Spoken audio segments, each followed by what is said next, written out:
Let me try this for a moment. Gravity is the great source of the energy in the universe. You know, if matter didn't aggregate together, then you couldn't get stars. You wouldn't get the creation of the heavier elements. Indeed, you wouldn't have an atom because no reason, well, I'm not sure. The atoms are held by what we call electrical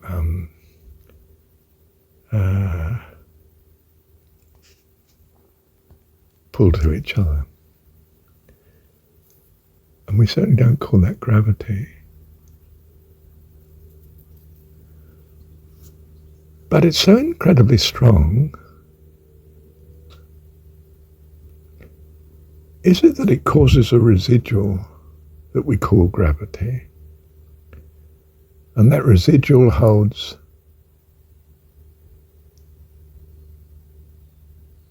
well, if not the atoms together, the molecules together as different atoms. You could say, no, it's because the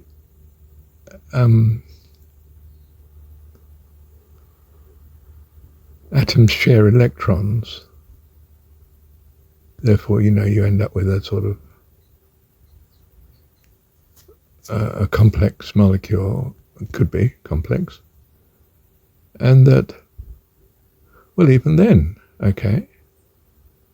But does that leave some residual that we call gravity?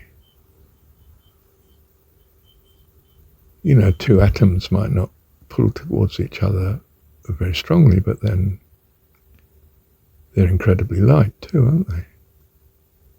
So a mass of such atoms might have a great deal of residual pull called gravity. Is gravity positive or negative then? I don't know. We think of gravity as attracting, but there might be an equivalent polarity, so to speak, that's repellent. Might explain why the universe is expanding.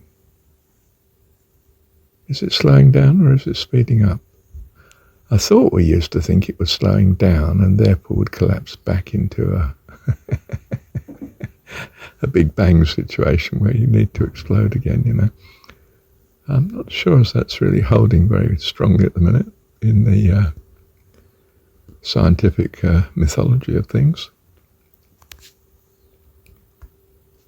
Perhaps we wouldn't see the expansion one. Because those forces that cause expansion would,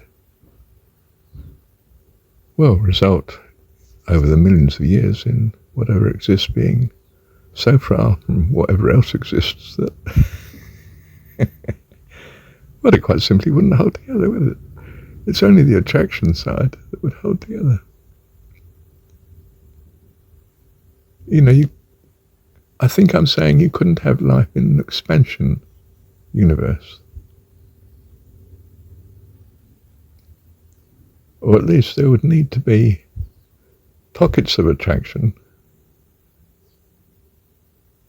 that would constitute integrity. Do you see, we think of God as integrity, not the reverse. I suppose the reverse would be satanic. Well, from our childish point of view, but yeah.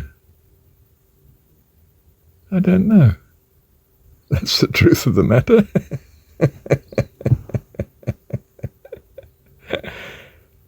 Marshall doesn't know. Goodness, he can't be the guru I'd hoped. I'm not following him. I want someone who's perfect. Don't we all? Well, you should follow God then, not people. That's the story of Siddhartha, isn't it? You need to read that. Even the AI contribution I found was it? Could have been Wikipedia, but the analysis, no, it wasn't. Something else. Just brilliant. What the story of Siddhartha is supposed to mean from the point of view of the article. I'll see if I can find it. When I do, I'll put the reference on this recording. Thank you, Heavenly Dad. Oh, I could go into the details of it. I thought I did touch on some of it in an earlier, not the recording just above, but in an earlier one. Earlier in date, I mean, not number necessarily, but, recent number. I'll see if I can find it. Thank you, Heavenly Dad. Confusion. 5049 plus. That's 5049 plus, which I could arrange to be, not sure, the recording just before this one. Well, that depends on what number I give this recording. Yeah, thank you, Heavenly Dad. But perhaps more helpfully, I could go through I did screenshots of the AI on the analysis of Siddhartha, comparing it to Gautama's story. The Buddha himself. Well, the current one. Anyway, the one they follow. Yes, I could work at that, couldn't I? And if I do that, I might number that.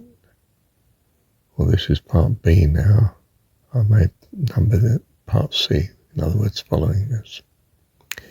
Thank you, Heavenly Dad.